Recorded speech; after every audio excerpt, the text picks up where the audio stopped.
So that ends the first speech. Chapter 34 picks up again with the second speech. He says, now Job says, I'm innocent, and God denies me justice.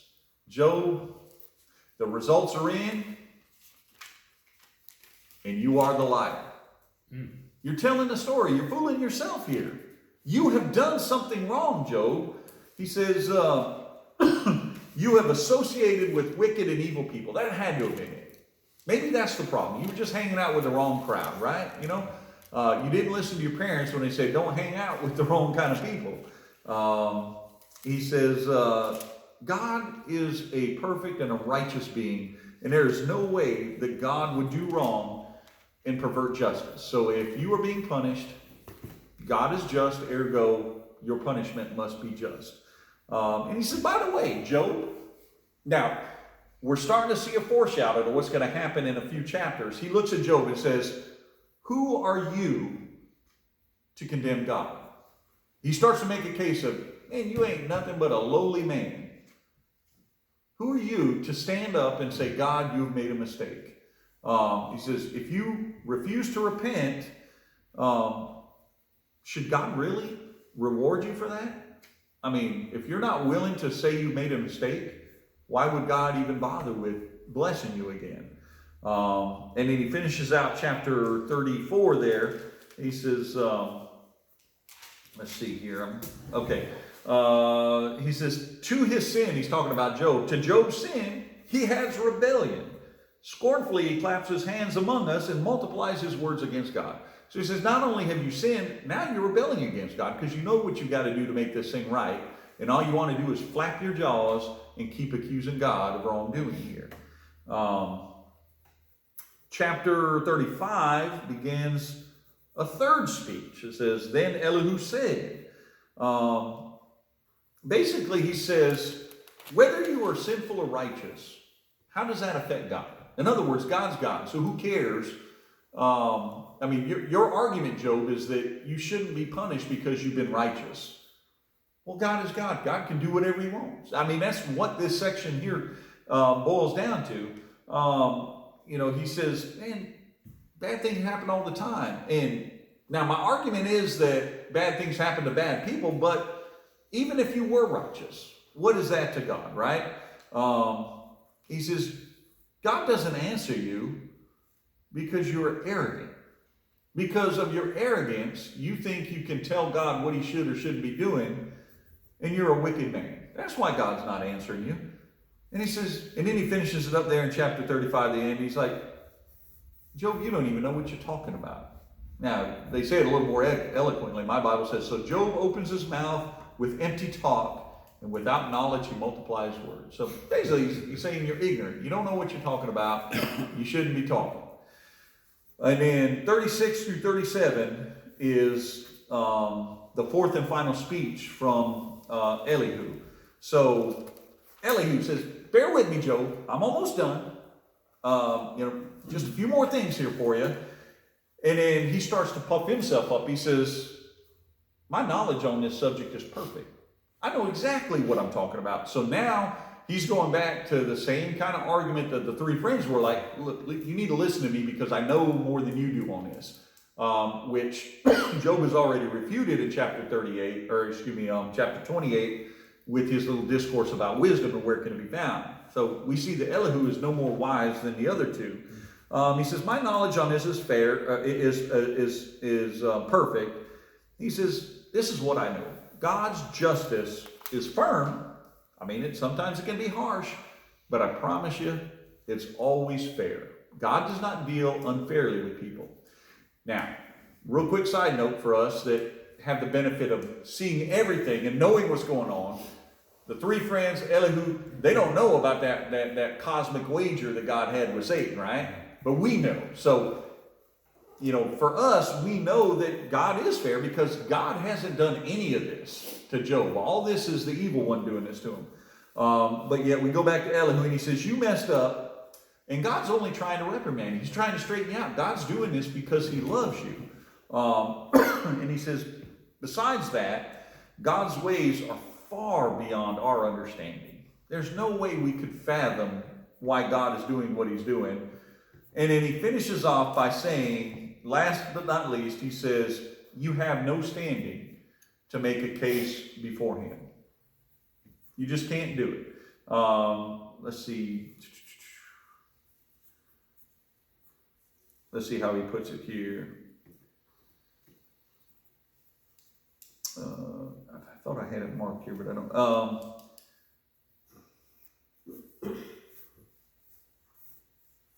Anybody see where he is pretty much saying that he doesn't have standing to make a case? Something about in his darkness. Let's see. Tell us what we should. Oh, here we go. Chapter 37, verse 19. Tell us what we should say to him. We cannot draw upon our case or draw up our case because of our darkness. In other words, because of our ignorance, because we have no understanding, because we can't fathom God, and because of our own sinful nature, we have what we would call in our American court system is no standing. We don't have the standing to come to make a case. We either have to it would be like a lawyer coming in from New York City, like my cousin Jimmy, right? Coming into the South to, no lawyer or no judge is going to let that lawyer make that case because they don't have standing. They're ignorant of the way we do law in the state of South Carolina. And I mean that in the best way. I'm not saying that New York lawyers are ignorant, but they just don't know the court system and how it's done here. Same thing that Elihu is saying here. He's like, there's no way we can have standing before God. Now, chapter 38. Now we get into the meat and the potatoes of the best part of the book of Job. I love this. So finally we get to hear from the Lord. The Lord speaks. God shows up and he says, I've heard a whole lot of talking going on down here. A whole lot of demands being made. Who is this that dares to speak without knowing me? Now, you would be forgiven for thinking that God was addressing Job directly here, and only Job, because right here in verse 1 of chapter 38 it says, Then the Lord spoke to Job out of the storm. And but if you think about it, and we'll see this a little bit later in the book of Job, everybody that is spoken is guilty of being ignorant of God, of not knowing God. And he accuses everybody of that. So he says, who is this who dares to speak without knowing me? And then he looks at Job and says, you want to bow up to me? Well then, buck up, get ready. Because to beat the man, you got to beat the man. To be the God, you got to beat the God. And he says, I got some questions for you, Job. And he starts off and says, where were you, Job, when I created all this? Now, he does it a lot more eloquently with this poetry. Things like, where were you when I laid down the earth's foundation? Tell me if you understand. Who marked off its dimensions? Surely, Mr. Man who knows everything, you should know this. On what were its footings set? Or who laid its cornerstone? While the morning stars sang together and all the angels shouted for joy. And he goes on, and it's just very poetic. And he just makes his case. He's like, I'm the guy that made all this happen. Where were you, Job? I mean, you want to buck up to me? Kind of reminds me when I was a young man, and I'm telling tales out of school, but I used to buck up against my old man quite a bit. I was a young man that had a problem with authority, especially my dad's authority. And I always remember when I crossed the line, here's what happened. My dad wore glasses. He'd take them glasses off, fold them up, and set them down, and take a posture like, all right, you want a piece of me, son? Come on. And so I kind of have that picture in my mind when I see God rebuking Job. It's like, here it is. Where were you? He says, have you ever tried to run things around here like I? And he gives some examples here. He says, have you seen all the things of creation like I've seen? Job, I put all this together. You have no knowledge of any of this. He says, how about the heavens, Job? You control the heavens? I don't think so. How about the weather? Just forget the heavens. Just something as small and insignificant, Job, in my world is the weather. Can you control the weather? Can you tell it to snow on the earth? Can you tell a gentle shower to become a raging torrential rain? I don't think so, Job. You can't even do that. So who are you?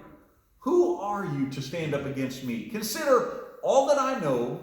Consider all that I control. Consider everything that I created. And then tell me this, Job. Answer me this question. Who are you to rebuke me and to correct me? Go ahead, Job. I'm waiting. Answer me if you can. Job's reply comes in chapter 40, verse 3. Job says, abda, abda, abda, abda, abda. I mean, that's really what it comes down to. It's a little more poetic in the Bible, but really comes down to is, God, maybe I was just a little bit hasty there. Come to think of it, I really don't have much to say. Once again, going back to my childhood, when I didn't think my dad was listening and I was aggrieved, I'd rub my mouth something fierce. Well, I tell you what, I'll tell that old man what's up. I'm going to do that. And all of a sudden, I'd see my brother's eyes get about that big. I'm like, he's right behind me, isn't he? And then turn around, he's like, really? You got something to say? I'm like, no, Pop, I ain't got nothing to say. And so I see myself here in Job, and Job's like, you know what? A little hasty. Never mind, God, I ain't got nothing to say. God's like, well, hey, you might be done talking, but I'm not. So buck up, son. I got a few more questions for you. He says, so you don't like the way I'm handling things, huh? Well, if you were as good as me, here's your chance to prove it. Like I said, if you're going to be the God, you got to beat the God. So I tell you what, let's start small. Anybody remember the movie, I think it was called Bruce Almighty with Jim Carrey. Jim Carrey, yeah. Where it sticks in my mind. It's one thing, he's just somehow turned into God, right? He's angry, so he's turned into God. Morgan Freeman over there mopping the floor, nice, serene. He's like, all right, you're God, do what you want. And all of a sudden he starts hearing these voices. He goes to the computer where he's getting all these prayers coming in. And it's just prayers everywhere. He's like, this is how many prayers you get in a day? And he's like, nah, that's just the one. And he names like a several block area in a major city. It's like, he says, so I'm just going to start nice and easy. How about you just unleash your wrath on the wicked? I mean, that's kind of a God thing. That's what I do around here as God, is I punish the wicked, right? That's my job. So why don't you do that, Job? Go ahead. We're waiting, Job. Punish the wicked. He says, can't do that. But I tell you what, if you can't do that, Job, then I will admit that by your own hand you can save yourself. You don't need me. Hey, you'll be the man, Job. He says, have you considered the behemoth, which was in ancient Near East literature as well as the Bible?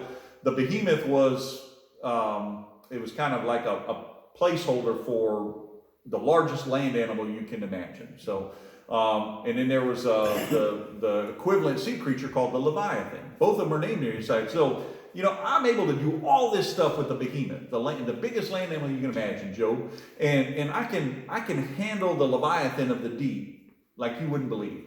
But how about you, Job? Can you do it? And he lays out a long poetic argument about, how he can do it. Can you do all this, Job? He says, I don't think you can you? So what we have is Job's response in chapter 42. And this is the last chapter. I told you we were going to finish up a few minutes early today. Job's response is, God, you alone are God. He says, yeah, I ran my mouth, but I was speaking of things that I had no clue about. I just didn't understand. He said, you know what? I'd heard all about you before, but now I see you with my own eyes, and I understand. You know what? God, there's no excuse for it. I despise myself, and I repent right here in the dust and in the ashes. So a very appropriate response, I would say. If I took a tongue lashing like that from God, I probably wouldn't be able to even say that. But Job's like, listen, you know what? God, you're right. Shouldn't have even opened my mouth. I'm done talking. I'm sorry. I'm good. Well, that's it for Job. That's the last we hear from Job, but God's not quite finished. So in the epilogue to the book of Job, God kind of wraps up a few loose ends here in the book. First of all, God's like, I got to deal with these naysayers of yours. So he talks directly to the three friends. Now I don't see where he calls out Elihu, but I'm sure that he's probably part of this divine tongue lashing. And he says, look, I'm angry at all of y'all because you spoke false about it. You claim to have knowledge of me. You claim to know my person and my spirit, and you don't have a clue of anything about me any more than Job did. So y'all were sitting there kind of chuckling under your breath while I was tongue lashing Job. Well, now I got it for you. He says, so here's what you're going to do. You need to make right with this. So why don't you go over there and make a sacrifice before Job and get him to pray for you? And so they go and they make their sacrifice to Job like they're told, and Job ends up praying for him. And God so graciously accepts Job's prayer on their behalf. Then we see where God restores Job. Now remember, Job lost everything he had because of a divine wager. And remember what that wager was? The devil said, or Satan said, I bet you I can get Job, this great guy of yours, to curse you to your face. Okay.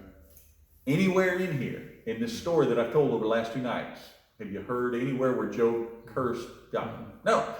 He accused him of wrongdoing, somewhat. He basically said, God, I'm here, I'm suffering, I don't think, you might have made a mistake somewhere, just hear me out on this. He questioned why. Questioned, why it was yes. happening.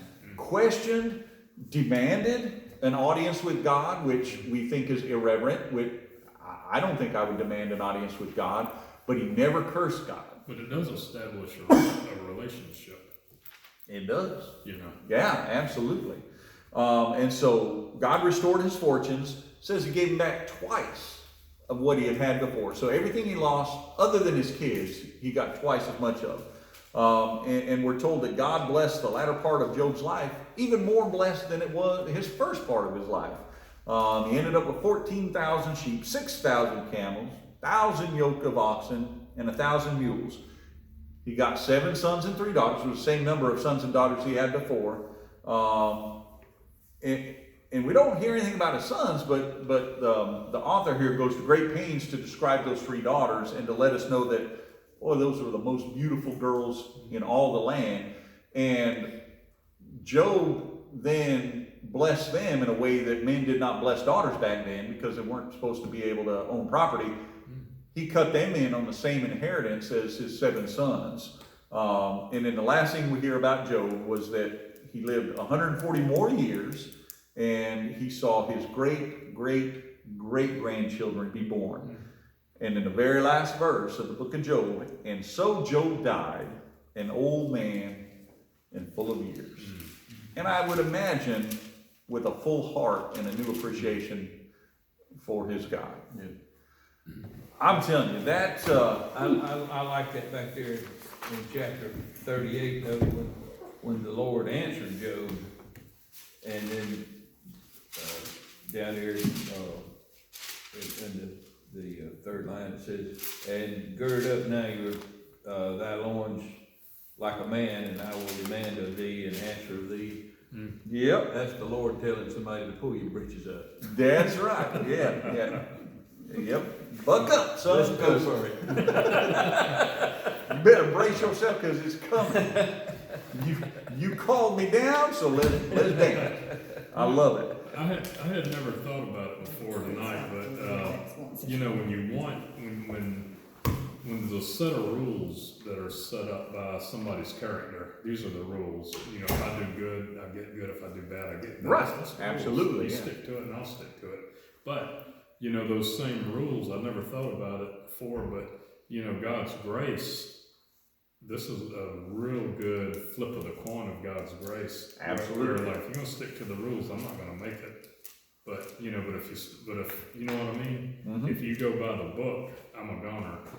But if you go by the book now, I'm trying to justify, and God say, wait a minute, I can do what I want to do. That's it. I'm God. And God's grace is doing what I want to do. It's exactly what it is, because he wants us to succeed. He wants to have that relationship, and even when we're not capable of living within the terms of the covenant, or within the rules of our character, His grace does overcome that. And that's what I love so much about this book. I mean, you start into it and you're like, oh man, look at old Job. He's great. He's awesome. God's blessed him. And it's like, all of a sudden, boom, it turns on and it's like, man, they're crushing this poor ant of a man.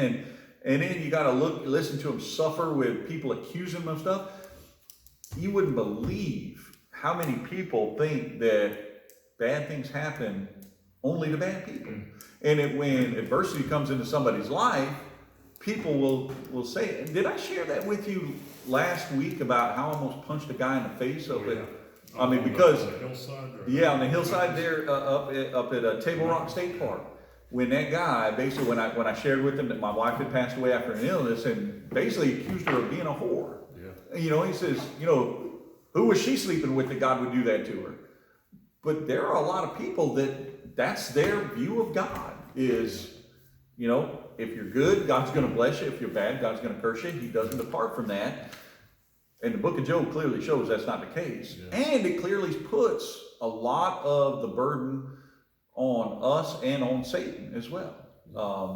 I remind people all the time, one of the most profound things I ever did was to minister to William and Stephanie Robinson when they lost their baby. And Stephanie, bless her heart, I mean, she was really struggling with, what did we do? Why would God do this to us? What did we do? And you could tell there was more than just a little bit of that. I must have done something bad for God to have cursed me this bad. And to get her to see that, and it's probably been about a year ago at least when we went through this book, for that to click, and the tears that were shed that night as we went through this, and for her to see that not only does that's not a formula set in stone, but then there twice as much in some cases redemption past that. So man, and I never made the conscious connection with grace. So thank you for making that connection for us. That it is God's grace.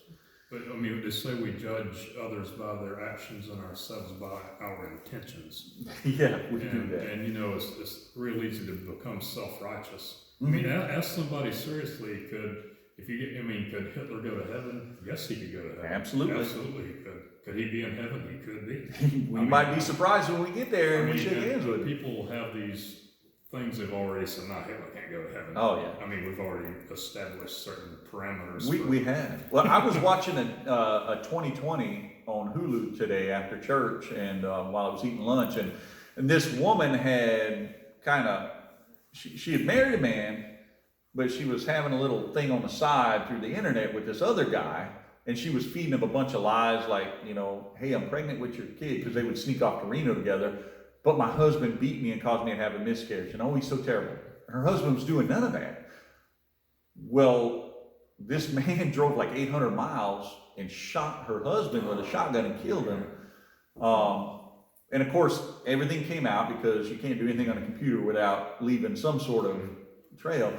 And after 17 years, she finally came clean, and she recorded apologies to family members of the both. Well, and the guy felt so guilty when he figured out that she was playing him and lied to him, he killed himself. So now you got two families that are just deeply destroyed by this woman's actions. Well, whether I don't know if it's heartfelt or not, it's not my job to judge intentions, but she had poured out her heart in what seemed like a real apology to these families. And the one guy the guy who committed suicide after he killed the other guy, his mom, he's like, the editor says, well, what do you think about that? And she said, I hope she rots in hell, because that's where she deserves to be. And honestly, I can't say that sitting in my easy chair looking at it, I could disagree with her. I mean, but on the other hand, what you're saying, is what she did so horrible in the eyes of God that it can't be forgiven? I truly don't think so. But like that lady said, I can't forgive her. It's unforgivable for her.